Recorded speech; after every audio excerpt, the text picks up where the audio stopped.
Avenfield के बाहर हम आए हुए हैं, इससे इन्होंने illegal arrest warrant Imran Khan के लिए इशू किया हुआ है। मैं सिंपल चीज कहता हूँ, हम सब ये सिंपल चीज कहते हैं कि हम इमरान खान के ऊपर उंगली तक नहीं पहुंचने देंगे। आप लोग सब पता है हम इमरान खान को गिरफ्तार होने देंगे। एवनफील्ड हमारे पीछे है, जाती उम्र का क्या होएगा। ये जो पूरी शरीफ खानदान की प्रॉपर्टीज है लंदन में, मैं वादा कर रहा हूँ A to Z को मैं मेक श्योर करूंगा कि A to Z सराउंड हुए इंशाल्लाह। इमरान खान के ऊपर उंगली भी लगाई। एवनफील्ड हाउस के बाहर बहुत प्रोटेस्ट हो किया है, लेकिन पहली बार इन्होंने इस दरवाजे को कम्प्लीटली शट ऑफ कर दिया है।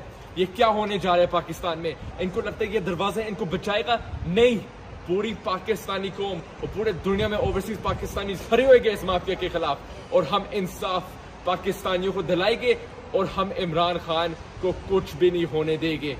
और मुझे बोलता है कि मैं एक दहशतगर्द इमरान खान न्याजी का फॉलोवर हूँ। अगर मुझे दहशतगर्द बोलना है इसलिए मैं इमरान खान का फॉलोवर हूँ, तो मैं खुश बोलूंगा मैं दहशतगर्द हूँ जो इमरान खान को फॉलो करता है, जो अपनी जनरेशन